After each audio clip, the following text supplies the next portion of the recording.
Hello and welcome. My name is Greg Hall, and this is Jacob Bain with Bain Blends, and this is the Florida Boys podcast.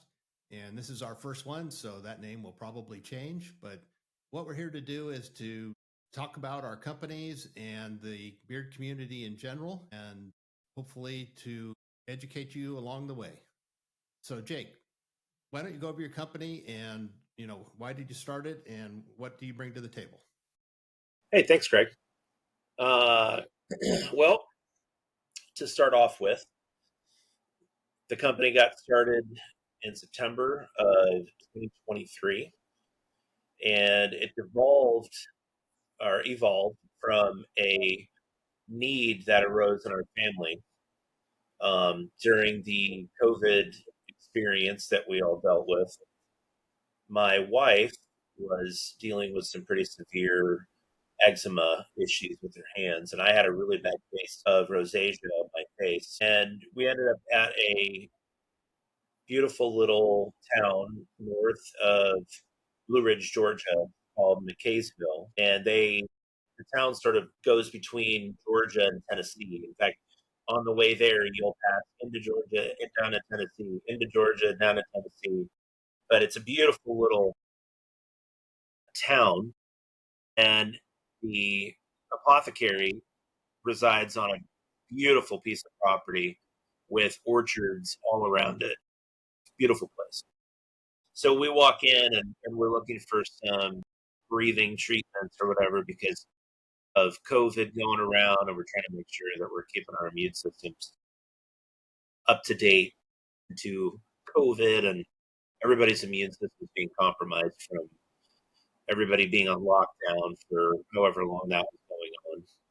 But the world was starting to open up a little bit. So we walked in and we started talking to the owner and started running across this thought of how to treat my rosacea and my wife's issue with her eczema. The eczema being a bigger. So over the course of a few hours of talking to him, I walked out of there with 2 different bags of herbs. And it took about 6 months, maybe 9 months to start figuring out how to use those herbs. And a lot more research went into how we were going to start incorporating those in some sort of regimen for my wife's hands. Now, if most people don't know this, but if you get on a topical steroid, it can turn on you unexpectedly and cause a lot of other medical issues. And we just didn't want my wife to have to go through that. So I had a friend who was a chiropractor, but he was deep into holistic medicine and herbal treatment. And he makes tinctures that are outstanding herbal medicine. But we went through a couple of iterations with these herbs, and the main issue is how to extract them. So I started thinking about how to make the extraction process easier, and I came up with a way to make it go from a month-long process to a days-long process and get the same results. So started doing that and extracting an oil and started figuring out a way to how to set it into some sort of treatment that would rest on my wife's hands for longer, and came across a salve recipe that was online. It was a few ingredients, but I saw how to set it into almost like a petroleum jelly salve that would still eventually be able to melt and get into the hands as opposed to coating the hands. So maybe a year after we got the herb, I figured out the salve, and what I had left over was a few gallons worth of herbs. And I had wanted to make a beard oil after discovering another beard oil about 6 months after the trip to Kaysville. And I saw it was infused, and it was a fairly complicated oil, and it was melon and patchouli, and I loved it. It smelled fantastic, and I hated patchouli up until that point. So I decided to start incorporating other oils into the leftover herbal blend, and it actually is the same blend that exists today before I enhanced it further for my wife. But long story short, it was a really healthy beard oil. My face didn't itch anymore, which was always the problem and always the reason why I cut off my beard. I noticed that my beard was growing in thicker and fuller. My skin was healthier. My rosacea was under control. And maybe about another 6 months down the road, I decided to turn it into a company. So we put the call online, and one of my wife's friends said, "You should name it Bain's or Bain Blends." She was like, "You need to ride that, and you need to put your ego on there." And I'm not really, that's not really who I am, but I rode with it. And then I decided, what other better way to have my kids potentially be passionate about it than to have it be our name. So again, 2 years this month have been, I formed my company. We have uh, been placed in a few grocery stores locally. I'm in a few apothecaries, one in Claremont and one in Georgia.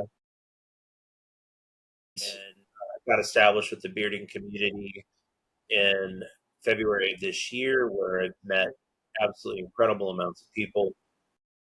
Got to meet a lot of them recently, like a beard battle. But we specialize, at least I think I specialize in the herbal oil. We try to base almost all of our products on that line of thought, the butters, the salve, and we try to find other products that we can buy in bulk that meet that ethos that I'm able to resell. Unfortunately, they exist few and far between, so we are having to come up with our own product, including a soap that we recently come up with that's really nice that uses my herbal blend, castor oil, and farm raised lard from a company nearby that raises his own pigs, slaughters them. I know everything that's going on with those pigs. I feel very comfortable. But overall, our main goal is to provide a better process of making beard oil that I think exists few and far between in the industry. I think there's a lot of really good small batch companies like Greg's with Sunshine State Grooming and a few others in the bearded community that follow a deeper thought process when it comes to making beard oil. I believe that going the vegan vegetarian way with my beard oils is the way to go, but that's not the end all for all companies. And there is a place with the bird oils and with tallow and with a wide variety of other ideas, but it's not a store bought or a wholesale bought oil that you just slap a label on. There's more to it than that. My goal is not to just blow someone's nostrils out. My goal is to help someone's face look and feel better and for them to grow a better beard. And I try to think deeper about the products that I make. And I try to keep things in a place where I'm comfortable. But again, still trying to think outside the box for some of the things that we do. But ultimately, it's about community and about trying to provide a good product.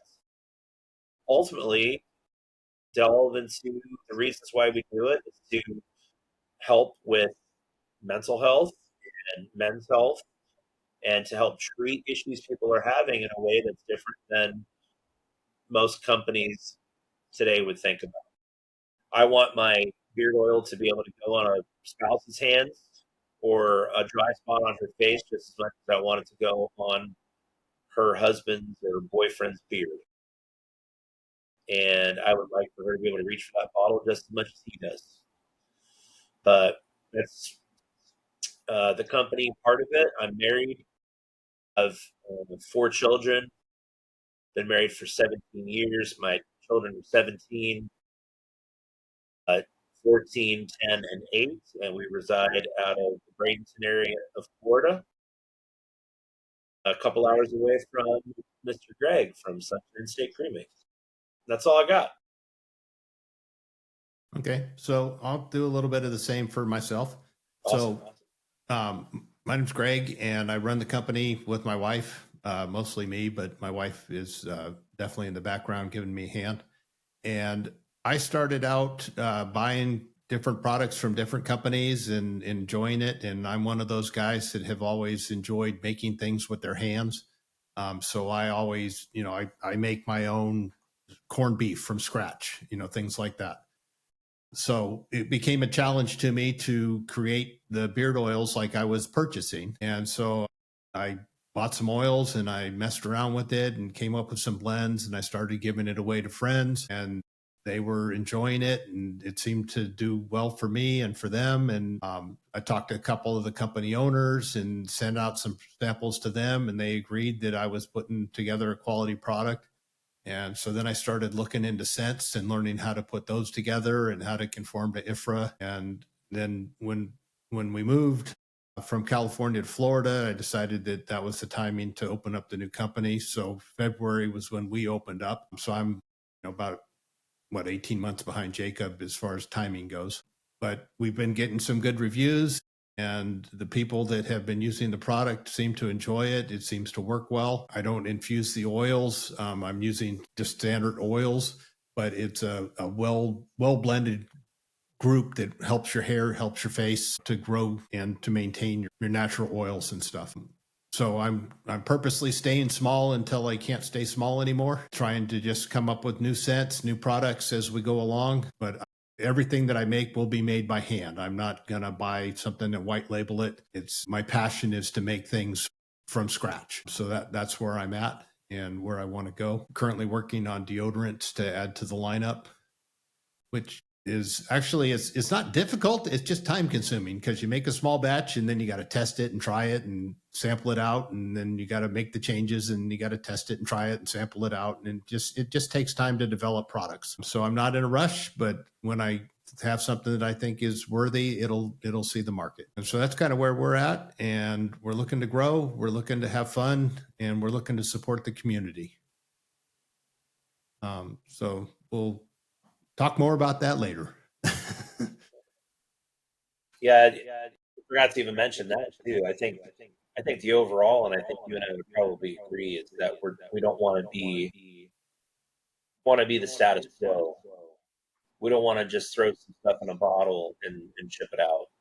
We want to be different. We want to be better. We want to provide something that's going to ultimately enrich someone's life, as opposed to just trying to collect some money by making something smell good. I think there's plenty of those companies out there.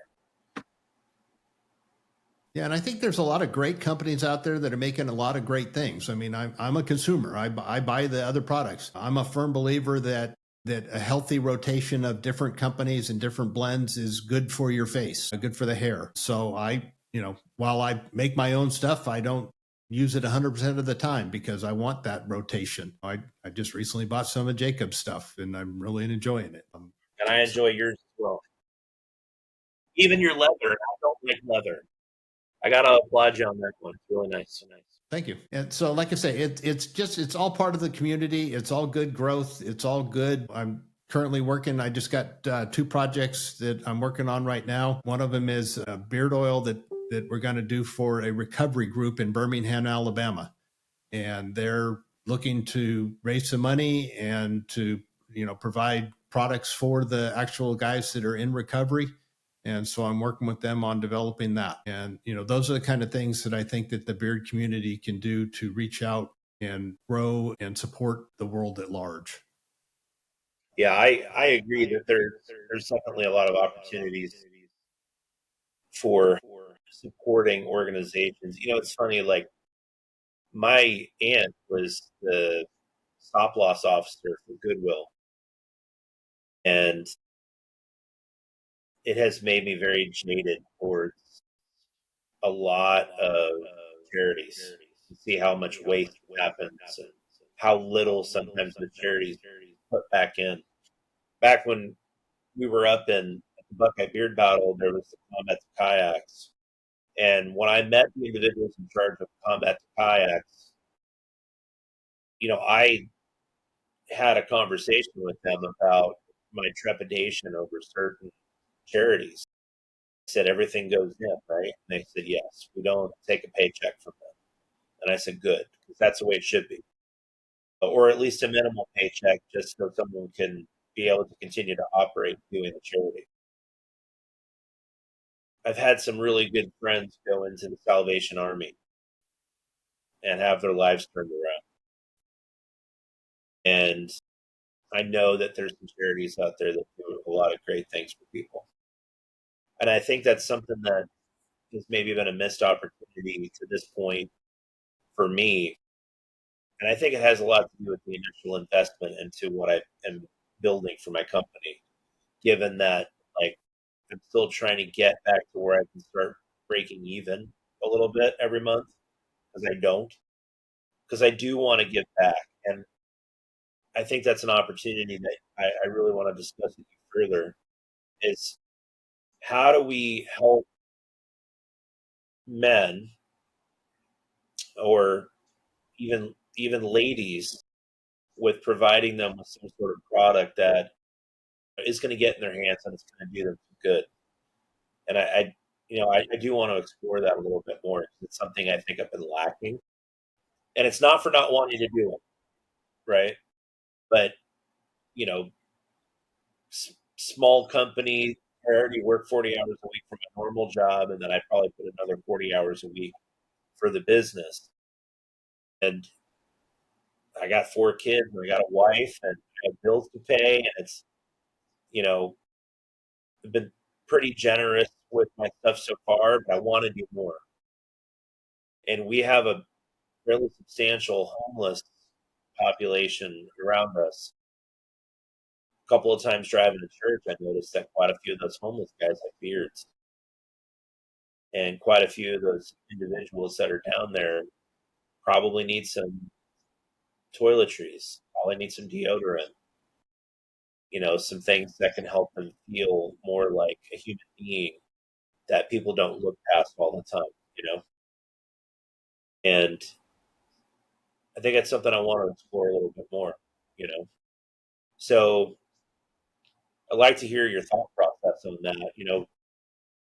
The your plans, how did they come to fruition? So I come from the Masonic background, so I've been involved with a lot of charities for 20 plus years being a Mason.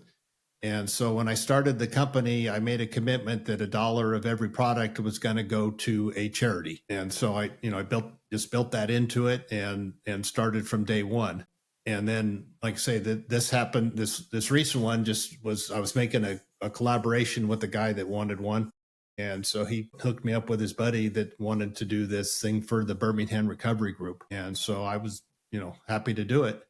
And I think you got to find the opportunities as they come, and you got to be willing to, you know, okay, this product I'm not going to make any money on. I know that to begin with, but I'm not going to lose money either. I mean, we'll price it so that it's covering the costs and everything else, and then that one's a giveaway, for the greater good. I'm currently not trying to get rich doing this. I'm doing something that's a passion, and if I can make some money, then that's a good thing. So if I can help people along the way, that's an even better thing to me. Yeah, I agree with you on that. I'm not looking to get rich doing this. I view it at this point. I view this as a passion project. But to that point, it not being a get rich quick thing. You know, one thing I failed to mention is that my wife had a lump removed at 19 from one of her breasts, and she wasn't cancer. Her mother is a double mastectomy cancer survivor, and her grandmother passed away after having a double mastectomy from breast cancer. So it runs in the family. And with my own daughter, I thought it important early on to try to develop a all natural deodorant. The all natural deodorant on the market that kind of started off as uh, good products were clean that had a pretty good market to people. They started off kind of inexpensive. Those brands have all been bought out and now they're extremely expensive. And some of those companies, their products went from, oh, it's guaranteed to be aluminum free. And now some of their products have aluminum in them now. For me, that's unacceptable. So one way I know that I'm going to be able to have clean deodorant for us to use is to make it myself. And I feel that if I have any blessing to be able to give other people is to be able to get them to switch to an all natural deodorant so their bodies are detoxing and they're not going to be at risk for breast cancer or for toxicity levels that make them ill, and also for the eczema salve, which has, at least in the bearded community and some people from the grocery store that my stuff's in, has changed their lives. For me, that's the most important thing at this point, to be able to provide an affordable product that will get them to switch to something or provide them with something that will help them and enrich their lives. And I have a feeling that's probably why you're doing your deodorant as well. Yeah, absolutely. My mom passed away from breast cancer after fighting it for 15 years. So I've been down that road as well. And anything that you can do that's natural and better for your body than the chemicals and stuff that we've been feeding it for years. I fought a lot of health issues myself, being overweight and diabetic and the whole nine yards. And so, when I got into the beard community and started looking at what I was putting on my face, I started looking at what I was putting in my body too. And so, I've lost 75 pounds. I'm probably healthier now than I've ever been in my life, or at least my adult life. So it's all good. It's all part and parcel, and we learn, we grow, and hopefully we help people along the way. Yeah, I've recently lost over 75 pounds too. I just have a lot more to go. I have a lot more to go. Yeah, it's interesting that, and I think this is true for quite a few companies. There's always some greater purpose, right? Whether it be an amputee that starts a company because they want to help people be able to provide them with a better prosthetic, or a company that's got, there's a dentist and he sees all the crap dental products that are out there, so he invents a better toothpaste. There's always a purpose. Well, usually it's a purpose behind why most people start companies. And do they stay there? If someone came to me tomorrow and said, "I want to buy your company for $3 million," I'd have to take a serious long pause about, is it is the money worth doing that? Do I make them sign an agreement that says that they can't change the product, that the product has to stay the same? Do I want to give that up because I know what I'm doing is beneficial to everybody? It would be a tough question to answer, because I'm doing something that's helping people. You know, you and me don't white label an oil and put it on the market. I think we're doing something that's a little bit more altruistic than a lot of other companies in the bigger companies, not the smaller companies that are in the marketplace. And I also think that you're with your charity and your reason for starting natural deodorant. I think that proves itself out that there is a greater purpose, right? So yeah. All right. Well, I think this is a great introduction to what we're looking to do moving forward. We want to talk more about the things that we're producing and the various different components of what's in them. And we're also planning on bringing in some other owners and let them talk about their companies and what they're doing. And like I say, this job or this podcast is designed to grow the community. Yeah, we're going to talk about our stuff because that's who we are and what we do, but we're also going to talk about the community at large, and we'll bring in some reviewers, we'll bring in some users, our customers, and the whole nine yards. And it's all about the community and growing the community. And let us know what you think we might need to do. So, Jacob, anything final you got to say? No, I'm looking forward to digging deeper and talking about what we're doing and why we're doing it, and maybe looking at this in a more holistic perspective, drilling down into the finer parts of why we've decided to do this type of work, but also to provide a platform for people to come in and talk and to have a little bit of fun. And, you know, in the end, a little bit of self discovery and being able to develop deeper relationships and not only with our friends but people in the community, and maybe we give people who might be dealing with something like a couple of our customers were dealing with some pretty serious things that we've been able to help with. Maybe we help somebody else discover something that will help them. So it's not all about beer. Yep, that's absolutely true. So thanks for watching, and we'll see you on the next one. Thank you.